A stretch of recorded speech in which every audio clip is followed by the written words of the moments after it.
134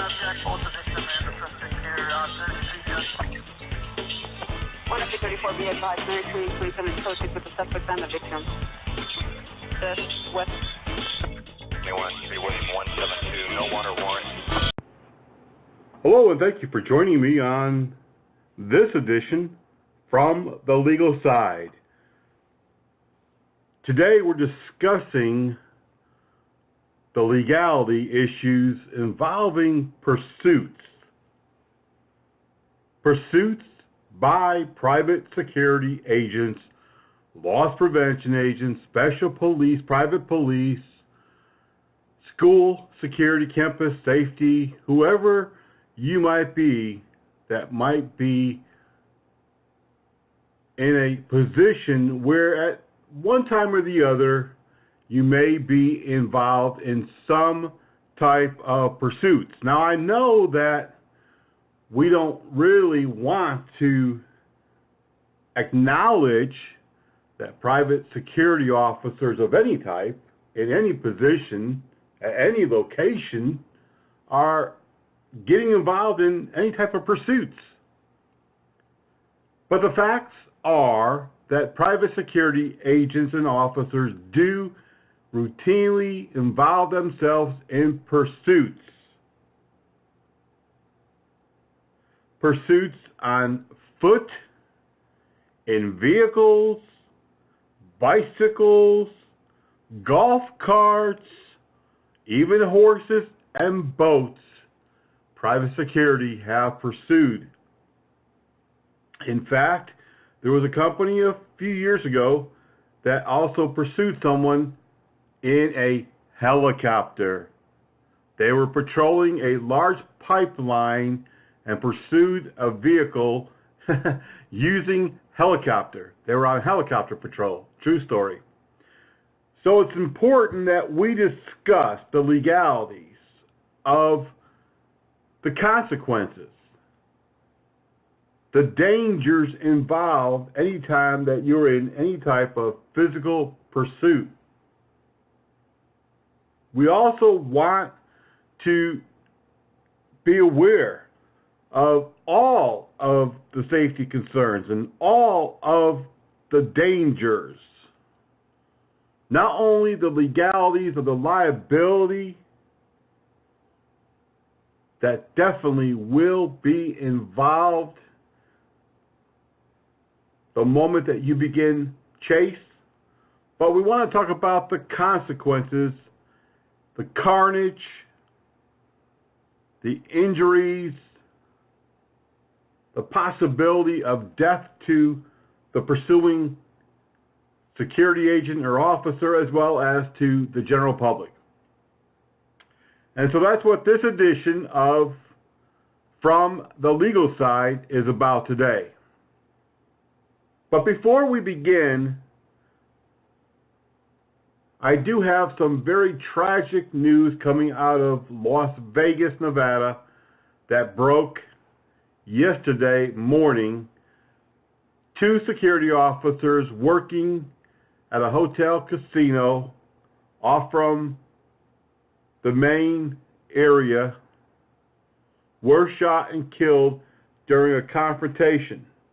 We still do not know what began that confrontation, what occurred that would cause a person to shoot and kill 2 security officers, but that information is still being investigated by the Metro Las Vegas Police Department. Be sure to join us for tomorrow morning's Private Officer Beat radio show on Monday, New Year's Day, and I'm sure we'll be able to update you further by then as to what exactly happened. Very tragic. It's something that we have seen more than 100 times this year, security officers killed in the line of duty. We have a lot of questions as to what happened, and we are asking authorities there for answers. We're working with local media, and we hope to be able to bring much more information and details about this sad and tragic event that occurred yesterday, and be looking for those emails from our news desk as we update that information for you. So today, from the legal side, pursuits. Should we be engaged in any type of pursuit, whether that be on foot or in a vehicle? Should we really allow our employees to chase after anyone for any reason? Not only do we need to think about the consequences and dangers and liabilities, but we also need to think about the true officer safety issue that's involved here. Number one, we have to realize that most security officers work alone. They work unarmed, and they work without true emergency communications other than probably their cell phone. And so while you have an individual loss prevention agent or security officer from an apartment complex or a school, or really from any place at all, giving pursuit of anybody, that person is pretty much going to be on their own during that pursuit. And they could be in serious harm's way without the proper training, without the proper equipment, and without the proper communication. Unlike law enforcement, even if they get in trouble, even if they get into a battle, they at least have radio communication with central dispatch and have access to immediate backup that is going to be on their way very, very quickly. Private security officers do not normally have that luxury. It's actually something that we're working on putting together. It's a 24-hour nationwide dispatch center. But in the meantime, security officers are alone, and it's very troubling that if they were to get into even a simple foot pursuit of somebody who broke into a vehicle, a trespasser, or a shoplifter, that they probably are going to be out there on their own until someone calls the police and until police can find you and arrive and assist you as your backup. So there's many concerns from the legal aspect, the safety aspect, from the consequence perspective.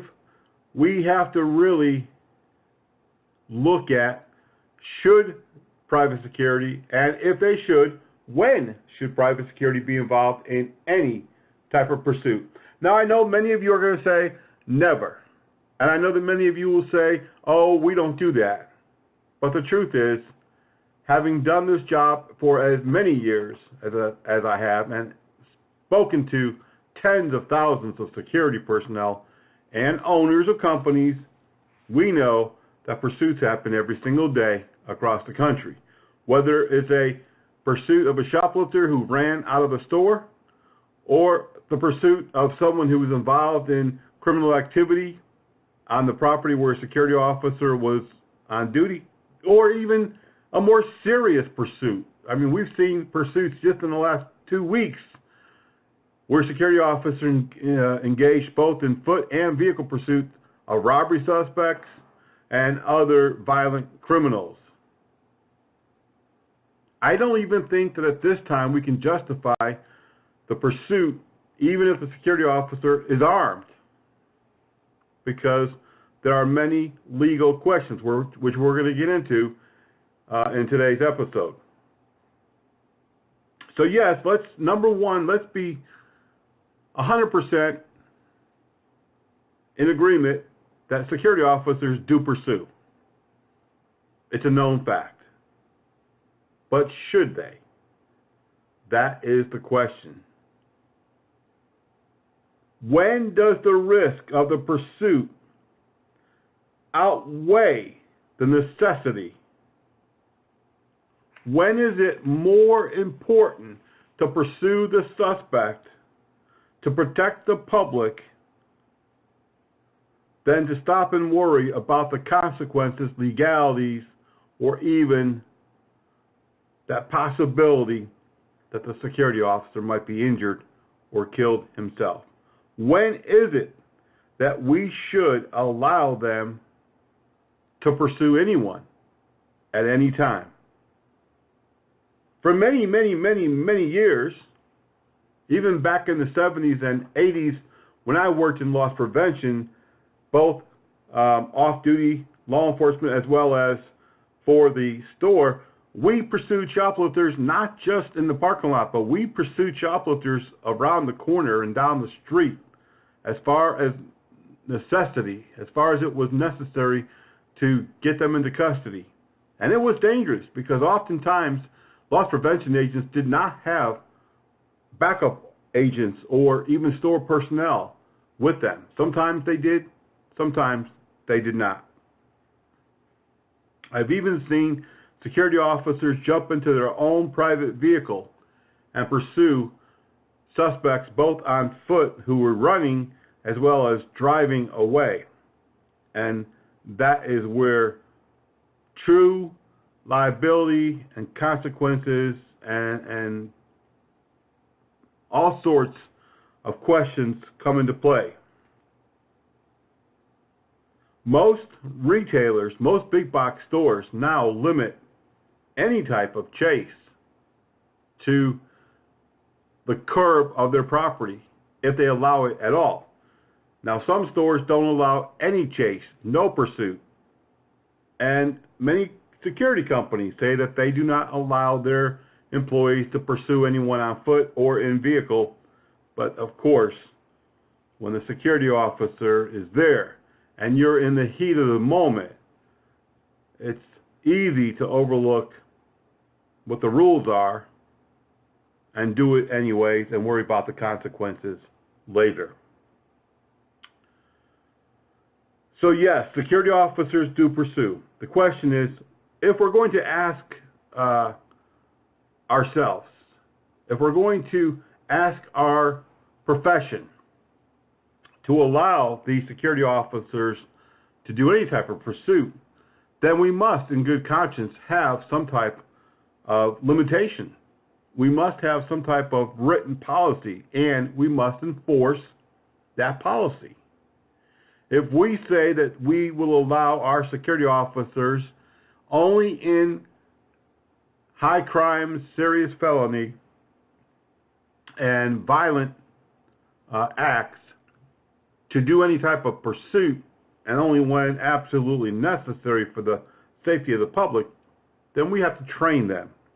We have to train them as to officer safety, situational awareness. We have to provide them with dedicated two-way radios and communication beyond a cell phone.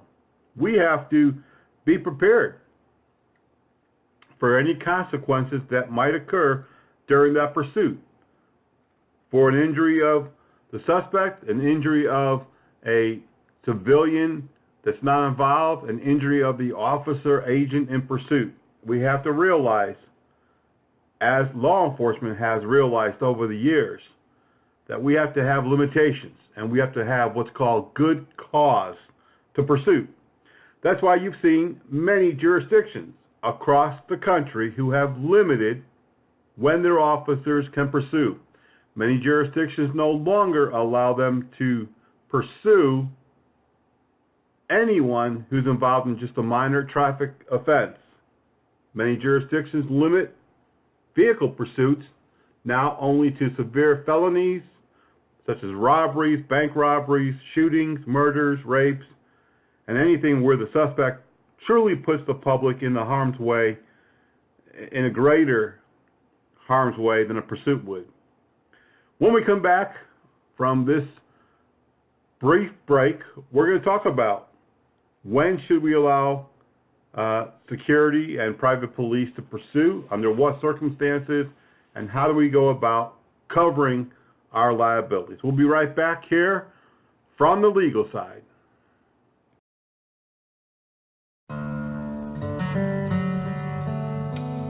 They say if you want a wish to come true, never tell anyone. But there is one wish that can make the difference between life and death. And this wish can only come true if you tell someone. Please, let your family know you want. Slow down. Slow down and move over. And move over. When you see lights, Best. Or reflectors. please, give us some room. Slow down and move over. When you need us, We've got your back. you have ours. You got our back? You got ours? You got our back? Please, slow down. And move over.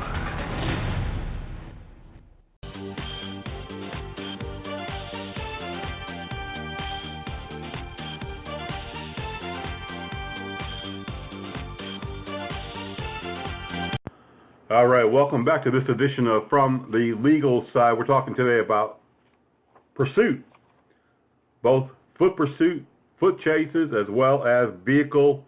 And by vehicle, we don't just mean a vehicle with four wheels, like an automobile, but we are talking about any vehicle. That could be a bicycle. Many security officers do have bicycles. That could be a horse. It could be a golf cart. It could be any type of vehicle that we use to patrol. And when we're talking about the liability, the consequences, the safety concerns, all sorts of things that we really have to be not only concerned about today, but we have to have everything in writing. We have to have documentation on what our SOPs are going to be, what our training is going to be. So that's what we're talking about today. We left off talking about the limitations that law enforcement have put on themselves about pursuits because of the many, many thousands of injured and those who have been killed over the years during a pursuit over a simple traffic infraction. If we're going to allow our personnel to do any type of pursuit or chase, including a foot pursuit, then the question really has to be, what type of training will we provide them? Because we can't just go out there and say, yes, we're going to go ahead and allow them to chase under certain circumstances, but we're not going to take into consideration that there's all of these other things that could happen, and we're not going to train them. We're just going to let them do it. That's where companies severely get themselves into trouble in many different situations because they don't take into consideration that if you're going to allow this type of authority to your employee, there has to be some type of training. Otherwise, should there be any injury or death or any other situation that occurs during the pursuit, you're going to be liable 1,000%. One of the first things that's asked during a trial, during a civil or sometimes even a criminal trial, is what credentials do you have? Are you certified in that area? Are you certified in that discipline? Working even as a volunteer, rescue, ambulance, firefighter, EMT, paramedic, whatever, we have to have special EVOC, Emergency Vehicle Operations training and certification, which shows that we've had this training to drive this heavy equipment, these vehicles with lights and sirens, that we've been trained how to drive carefully and prudently, how to be safe in our driving with due care. And if we're ever involved in an accident and there's ever any type of questionable civil liability, that's one of the things they want to see. They want to see, what was your training? What are your credentials? And if you have any type of personnel who's out in any type of pursuit, foot pursuit or vehicle, they're going to want to know, what was the criteria? What did you set up as criteria for them to pursue? What did you say? When can they pursue? How can they pursue? How long? How far? Did you provide them with any officer safety training? Have you provided them with good direct communication so that they could get help, so that they could notify their dispatcher of their whereabouts as they pursued?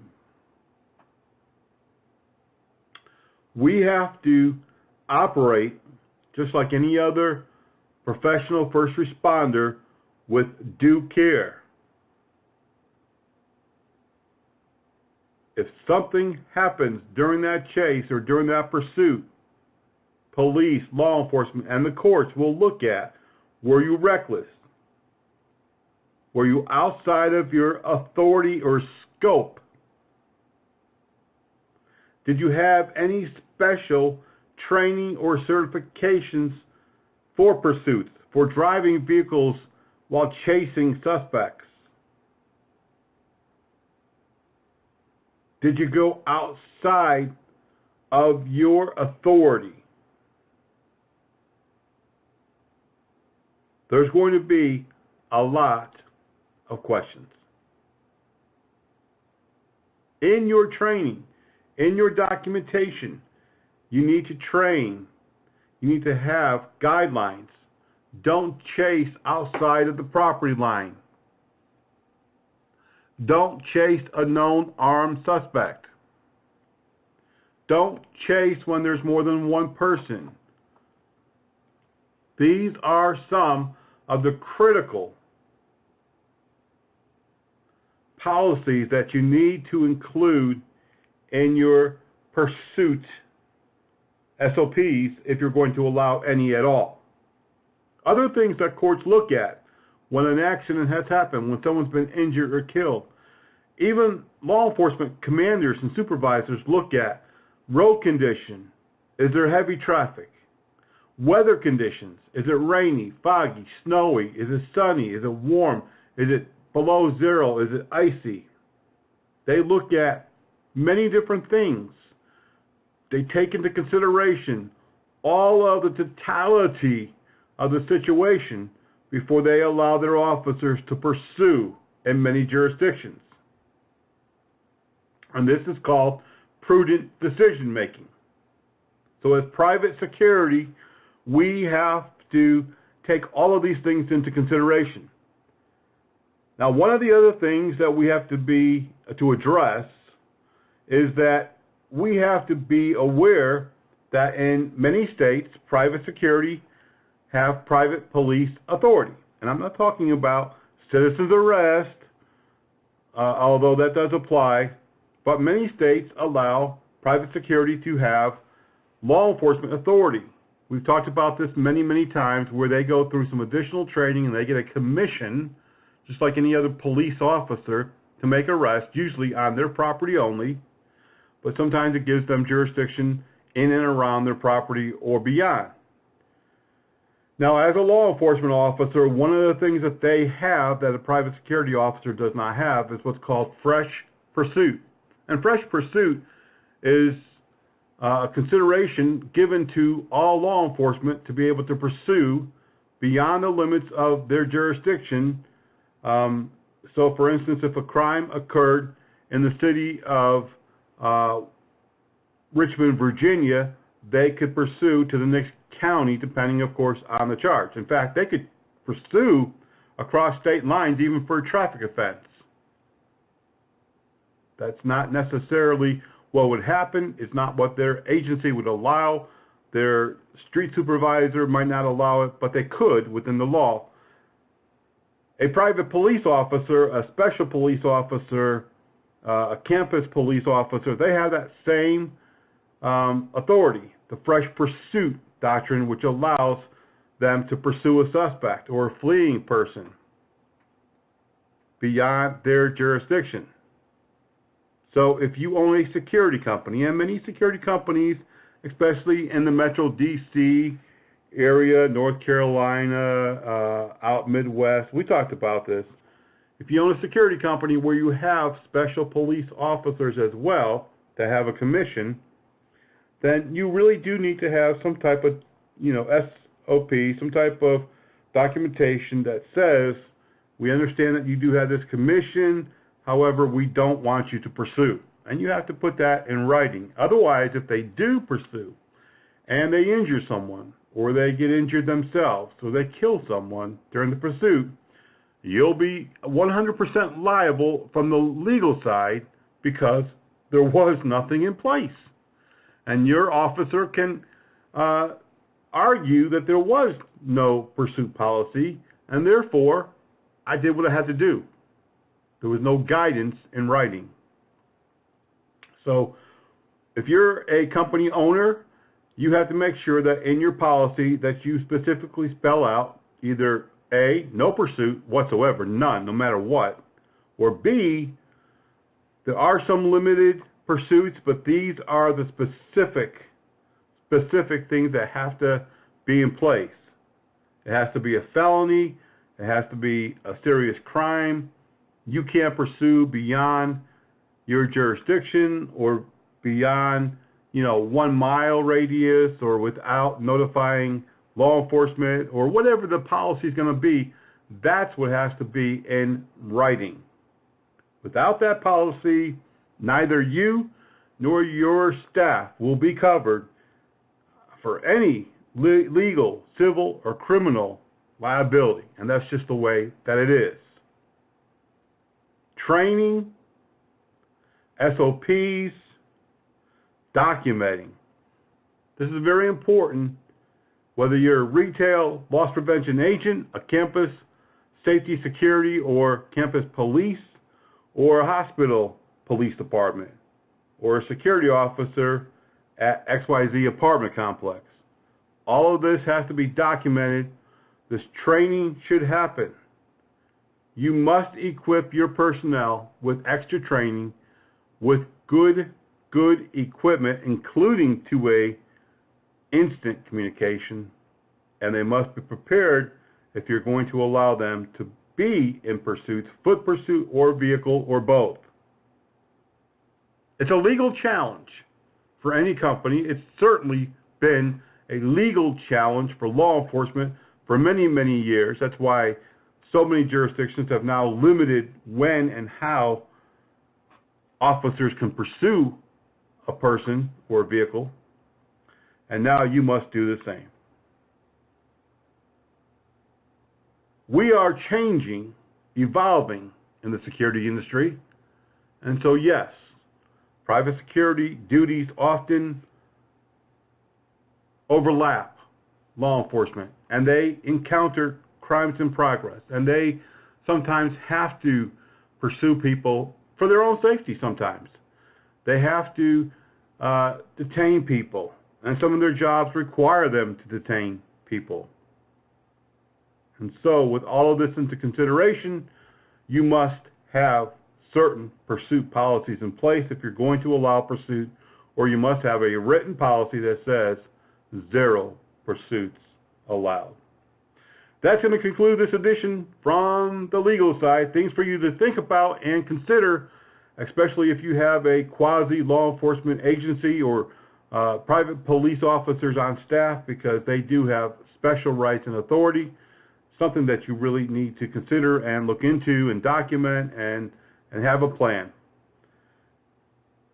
Until the next time that we join here on the legal side, we hope that you'll be safe, be blessed, and we'll talk to you soon on the radio.